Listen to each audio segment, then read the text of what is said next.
Good morning students. आज अपन बात करते हैं कि जो अपने लास्ट वीडियो में बात स्टार्ट की थी कि method of determination of reaction mechanism. ठीक है, रिएक्शन यानी कि अभिक्रिया की क्रियाविधि ज्ञात करने की विधियाँ। ठीक है, तो अब इसमें जो अपन ने बात की थी कि भाई जो लास्ट वीडियो में था कि भाई आपको बताया था कि भाई जो ऑर्गेनिक रिएक्शन है यानी कि जो भी कार्बनिक अपनी ऑर्गेनिक केमिस्ट्री में क्या है कि अभिक्रियाओं की जो मैकेनिज्म है यानी कि रिएक्शन मैकेनिज्म है उसका क्या है कि बहुत इम्पोर्टेंस है यानी कि उसका अत्यंत महत्व है। ठीक है, तो अब क्या है कि इनकी क्रियाविधि आपको ज्ञात करने का ही क्या है, ये एक रिजल्ट है कि जिससे क्या है कि ये काफ़ी क्या है कि अपने जो डिफरेंट टाइप की जो रिएक्शंस अपन यहाँ पर डिस्कस करते हैं वो उसी का रिजल्ट है। ठीक है, तो अब यहाँ पर आपने बात की थी एक दूसरी बात अपने की मेन कि रासायनिक अभिक्रियाओं की जो प्रस्तावित क्रियाविधि से में क्या है कि निम्न गुण होने चाहिए यानी कि करेक्टरिस्टिक्स यहाँ पर होने चाहिए। तो उनमें अपन ने बात की थी कि एनर्जी चेंज की राइट डिस्क्रिप्शन कर सके कि एक तो ये होना कि क्या करे कि जो ऊर्जा परिवर्तन का सही से व्याख्या कर सके। दूसरी बात थी कि प्रायोगिक परीक्षणों की सही व्याख्या की जा सके यानी कि जो एक्सपेरिमेंटल ऑब्जर्वेशन है उनकी भी क्या है कि राइट डिस्क्रिप्शन हो सके, व्याख्या हो सके। और इसके अलावा क्या है कि इससे मिलती जुलती जो अदर रिएक्शन है, ठीक है, उन पर भी वो क्या हो जाए, अप्लाई हो जाए यानी कि लागू हो सके। ठीक है, तो ये क्या है कि उसमें ये करेक्टरिस्टिक्स होनी चाहिए। तो इस बेस पर क्या है कि कुछ अभिक्रियाओं की यानी कि जो मेथड है उन मेथड्स पर अपने डिस्कस कर रहे थे। तो अपने बात की थी फर्स्ट जो मेथड आता है वो आता है प्रोडक्ट एनालिसिस का, उत्पाद विश्लेषण। तो उत्पाद विश्लेषण में आपको मैंने क्या बताया था कि इस ये क्या है कि रिएक्शन मैकेनिज्म को ज्ञात करने का एक फर्स्ट स्टेप होता है कि इसमें क्या है कि भाई कोई भी जो रासायनिक अभिक्रिया है यहाँ पर यानी कि जो ऑर्गेनिक रिएक्शन है उनमें जो बनने वाला जो प्रोडक्ट होता है यानी कि रिएक्टेंट से जो प्रोडक्ट फॉर्म होता है उसका एनालिसिस करके उसका क्या है कि नेचर यानी कि जो प्रोडक्ट हुआ है प्रोडक्ट का नेचर और क्या है कि उसकी प्रतिशत मात्रा का डिटर्मिनेशन करके यानी उसको उसका मापन किया जाता है। ठीक है, और इस मापन के आधार पर यानी कि इस डिटर्मिनेशन के आधार पर ही क्या है कि रिएक्शन की मैकेनिज्म का अनुमान यानी कि एस्टिमेट लगाया जाता है। ठीक है ना, आइडिया किया जाता है। ठीक है, तो जैसे अपन ने एग्जाम्पल लिया था कि 1 क्लोरो। अब देखो इसमें पिछले वीडियो में थोड़ी सी एक प्रॉब्लम हो गई थी, वो लास्ट टाइम में कट हो गया था। ठीक है, तो आज अपन उसी को आगे बढ़ाते हैं। अब तो अब क्या है कि जो अपने एग्जाम्पल ले रहे थे कि भाई जो 1 क्लोरो 3 मेथिल 2 ब्यूटेन का ब्यूटीन का क्या करते हैं कि हाइड्रोलाइसिस करते हैं। तो हाइड्रोलाइसिस कराने पर क्या है कि यहाँ 85% क्या होता है टर्सरी एल्कोहल और 15% क्या होता है कि प्राइमरी एल्कोहल यहाँ पर फॉर्म होता है। ठीक है, तो इसका क्या है कि भाई ये जो बात आती है कि भाई ये प्रोडक्ट यहाँ पर फॉर्म हो रहे हैं तो यहाँ पर ठीक है 85 और 15% का रेशो आ रहा है। लेकिन यदि अपन बात करें कि एक अदर रिएक्शन यहाँ पर कि क्या लेते हैं कि 3 क्लोरो 3 मेथिल 1 ब्यूटीन का अगर हाइड्रोलाइसिस कराते हैं तो भी क्या होता है कि सेम प्रोडक्ट प्राप्त होते हैं कि यही रेशो होता है और सेम प्रोडक्ट होता है यानी कि प्राइमरी अल्कोहल 15% और तो जो टर्सरी अल्कोहल है वो क्या होता है 85% यहाँ पर अपने को प्राप्त होता है। ठीक है, इसलिए ठीक है, तो इसमें क्या है कि भाई ये अपने को इस परसेंट में अपने को प्राप्त हो रहा है। तो इससे मतलब क्या निकला कि भाई मतलब क्या है कि भाई दोनों जो रिएक्टेंट है यहाँ पर उन रिएक्टेंटों की में जो इंटरमीडिएट उत्पाद जो यहाँ पर फॉर्म होता है, ठीक है, वो इंटरमीडिएट उत्पाद है उसमें क्या होना चाहिए, रेजोनेंस होना चाहिए। भाई रेजोनेंस है तो तभी क्या है कि दो अपने डिफरेंट रिएक्टेंट ले रहे हैं बट प्रोडक्ट सेम फॉर्म हो रहा है। तो ये कैसे पॉसिबल है कि अनुनाद द्वारा यानी कि रेजोनेंस से पॉसिबल होगा। ठीक है, तो अब बात ये आती है कि भाई यानी कि दोनों जो यानी कि जो रिएक्टेंट है उनसे जो इंटरमीडिएट बनते हैं उनमें अनुनाद होगा और दोनों की जो स्थितियों में क्या है कि क्या होगी कि रेजोनेटिक स्ट्रक्चर सेम फॉर्म होती है, सेम रेजोनेटिक स्ट्रक्चर फॉर्म होनी चाहिए।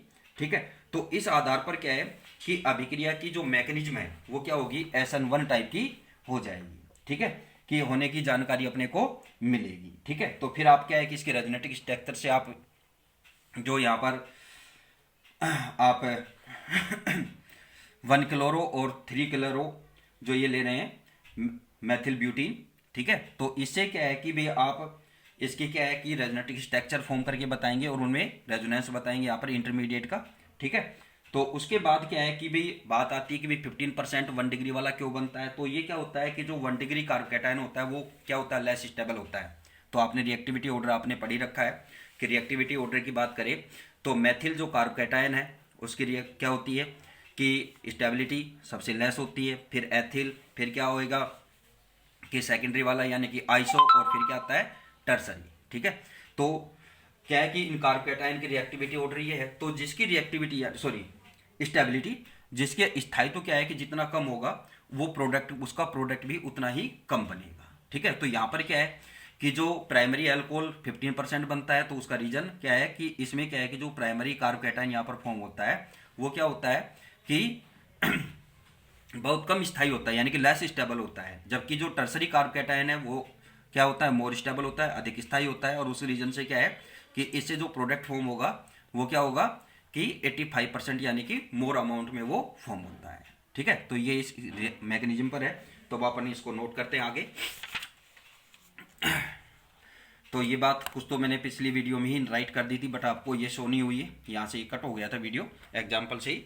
ठीक है, तो इसमें अपने बात की है कि 1-क्लोरो-3-मेथिल-2-ब्यूटीन का हाइड्रोलाइसिस कराने पर 85% 3 डिग्री एल्कोहल तथा 15% 1 डिग्री एल्कोहल बनता है। ठीक है,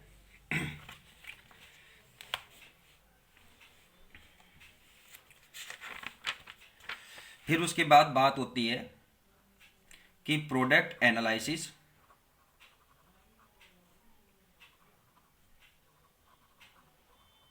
उत्पाद विश्लेषण,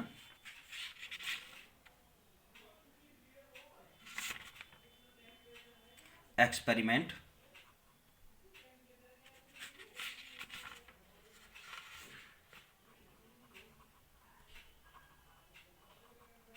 एक्सपेरिमेंट द्वारा ज्ञात हुआ, यानी कि डिटरमाइन हुआ कि 3-क्लोरो 3-मेथिल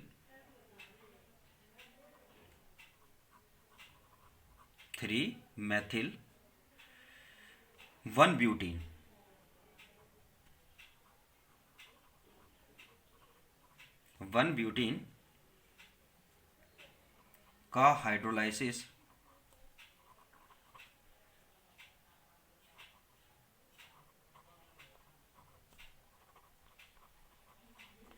कराने पर क्या होता है, कराने पर समान अनुपात यानी कि रेशो, समान रेशो व सेम प्रोडक्ट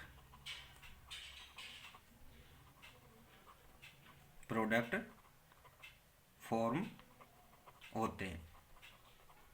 ठीक है, कि अगर इसका भी हाइड्रोलाइसिस करें तो वही प्रोडक्ट प्राप्त होता है, वही रेशो में, और वही प्रोडक्ट जो किससे प्राप्त हो रहा है आपको 1-क्लोरो-3-मेथिल-2-ब्यूटीन से आपको प्राप्त हो रहा है। ठीक है, तो यहाँ पर अपने रिएक्शन बताते हैं। तो यहाँ पर आपको CH3 C double bond CH Cl और CH3, ये क्या ले लिया अपन ने, 1-क्लोरो-3-मेथिल-2-ब्यूटीन। ठीक है, इसका आप क्या कराते हैं कि हाइड्रोलाइसिस कराते हैं। ठीक है, तो हाइड्रोलाइसिस कराने पर आपको क्या है कि 15% तो आपको क्या होता है इसका primary alcohol,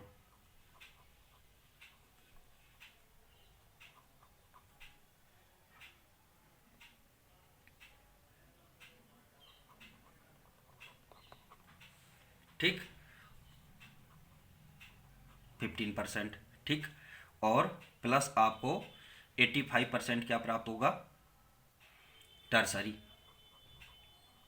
CH3 CH3 OH C H double bond CH2। ठीक है, तो ये क्या होता है 85% रेशो में आपको इसका प्रोडक्ट यहाँ पर फॉर्म होता है। दूसरी बात की अगर अपने क्या है कि क्या लेते हैं कि 3-क्लोरो-3-मेथिल-1-ब्यूटीन, ठीक है, क्या करते हैं इसका हाइड्रोलाइसिस करें CH3 CCl CH3 CH double bond CH2। अगर इसका हाइड्रोलाइसिस करते हैं तो क्या होता है कि आपको सेम प्रोडक्ट यहाँ पर फॉर्म होता है। तो यानी बात क्या है यहाँ पर कि आपने दो डिफरेंट टाइप के प्रोडक्ट लिए, सॉरी रिएक्टेंट लिए, बट क्या है कि आपको प्रोडक्ट सेम प्राप्त हुआ। ठीक है, तो अब क्या है कि इन प्रेक्षणों से यानी कि इस ऑब्जर्वेशन से आपको क्या ज्ञात होगा कि आप क्या रिजल्ट निकालेंगे।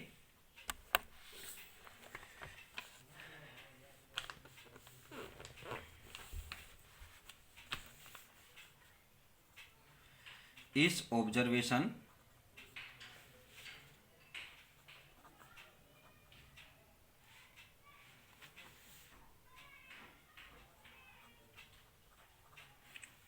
वेसन से रिजल्ट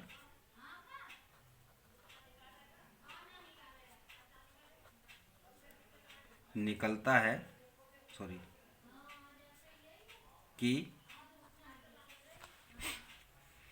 कि इन दोनों यानी कि दोनों रिएक्टेंट्स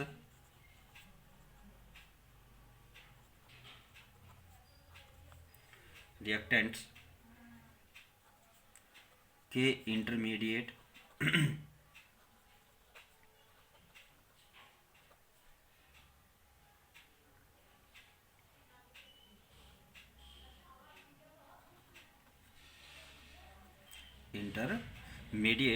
क्या है इंटरमीडिएट प्रोडक्ट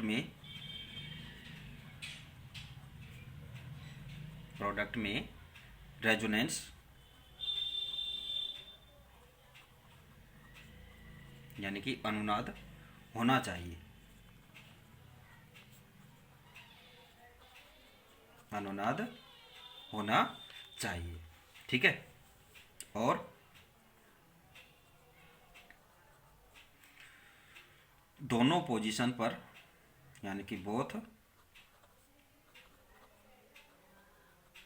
पोजीशंस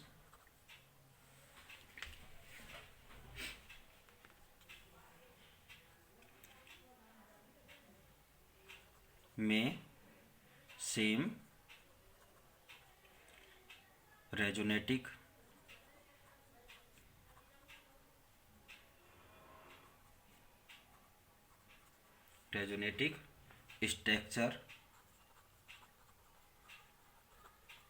स्ट्रक्चर बननी चाहिए। ठीक है, सेम स्ट्रक्चर बननी चाहिए। अतः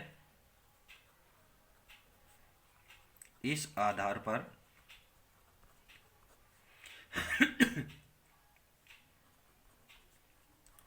इस रिएक्शन की मैकेनिज्म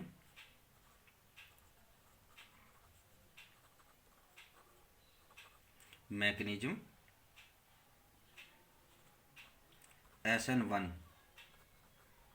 होने की जानकारी मिलती है। ठीक है, तो अब यहाँ पर रेजोनेटिक स्ट्रक्चर यानी कि अपने 1-क्लोरो और 3-क्लोरो-2-मेथिल-ब्यूटेन से आप यहाँ पर ये बात करेंगे यहाँ पर। ठीक है, तो यहाँ पर अपना पहले एक की स्ट्रक्चर फॉर्म करते हैं CH3 CH3 double bond CH CH2 Cl। ये क्या ले लिया अपन ने 1-क्लोरो-3-मेथिल-2-ब्यूटीन। ठीक है, तो इससे क्या है कि आप SN1 रिएक्शन के लिए आपको पता है कौन सा स्टेप होता है, ये स्लो फर्स्ट स्टेप, और इसमें क्या होगा कार्ब कैटायन यहाँ पर फॉर्म होता है CH3 डबल बॉन्ड CH2+। ठीक है, तो ये क्या हो गया यहाँ पर, प्राइमरी कार्ब कैटायन यहाँ पर फॉर्म हुआ। ठीक है, अब इसी तरह से अपन क्या लेते हैं यहाँ पर कि 3 क्लोरो 3 मैथिल 2 1 ब्यूटीन लेते हैं। ठीक है, CH3 C CH3 Cl CH double bond CH2। ठीक है, तो अब इसके लिए अगर अपना कार्ब कैटायन इंटरमीडिएट यहाँ पर फॉर्म होगा तो वो कौन सा फॉर्म होगा यहाँ पर, सेकेंडरी टर्सरी CH3, ये carb cation CH3 CH double bond CH2। अब देखिए कि ये जो दोनों स्ट्रक्चर यहाँ पर फॉर्म हुई है, इनमें रेजोनेंस है या नहीं है। देखिए रेजोनेंस है यहाँ पर, कि अगर क्या हो कि इस बॉन्ड के इलेक्ट्रॉन क्या आ जाए, इनके बिटवीन यहाँ पर फॉर्म हो जाए। ठीक है, और इस कंडीशन में यहाँ पर क्या है कि ये बॉन्ड के इलेक्ट्रॉन यहाँ आ जाए, तो इस कंडीशन में तो क्या है कि अगर ये इलेक्ट्रॉन यहाँ आएंगे तो कौन सा कार्ब कैटायन फॉर्म हो जाएगा, ये। ठीक है, और इसके अगर इधर ट्रांसफर हो गए तो कार्ब कैटायन हो जाएगा प्राइमरी। तो इन दोनों में क्या हो गया यहाँ पर, रेजोनेंस हो गया, कि दोनों में क्या है कि क्या हो रहे हैं कि रेजोनेटिक स्ट्रक्चर में, यानी कि दोनों इंटर कन्वर्जन इनमें हो रहा है। ठीक है, अंतर परिवर्तन हो रहा है। ठीक है, तो ये क्या हो गई दोनों की, यानी कि प्राइमरी और सेकेंडरी कार्ब कैटायन की क्या है, रेजोनेटिक स्ट्रक्चर यहाँ पर फॉर्म हो रही है। ठीक है, तो ये इसमें क्या है, रेजोनेंस। तो इन दोनों से जो यानी कि इंटरमीडिएट प्रोडक्ट फॉर्म हुआ है उसकी क्या है कि दोनों में क्या होनी चाहिए, रेजोनेंस यहाँ पर है। ठीक है, तो अब यहाँ पर दूसरी बात, एक छोटी सी पॉइंट और नोट करना है आपको, चूंकि 1 degree carb cation less stable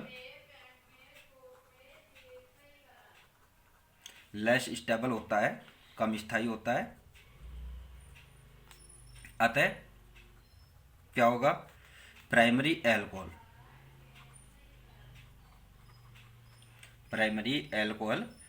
15% ही बनता है। ठीक है, कि यहाँ पर क्या है कि जैसे ये कार्ब कैटायन प्राइमरी यहाँ पर फॉर्म हो रहा है, तो ये किस में है कि क्या होगा, यहाँ पर रीअरेंजमेंट होगा, रीअरेंजमेंट से क्या होगा कि टर्सरी कार्ब कैटायन में चेंज होगा। ठीक है, ये अपने ये बोलते कि रेजोनेंस से ये क्या है कि टर्सरी कार्ब कैटायन में चेंज होगा, तो मेन प्रोडक्ट कौन सा फॉर्म होगा यहाँ पर, टर्सरी वाला ही होगा। ठीक है, जबकि 3 डिग्री कार्ब कैटायन के मोर स्टेबल, अधिक स्थायी, मोर स्टेबल होने के कारण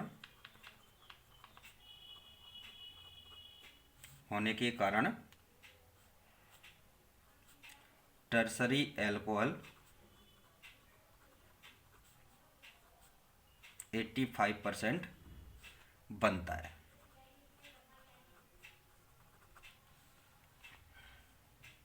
ठीक है, इस प्रकार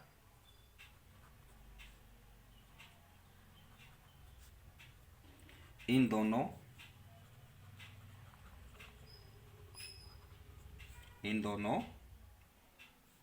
रिएक्शन की मैकेनिज्म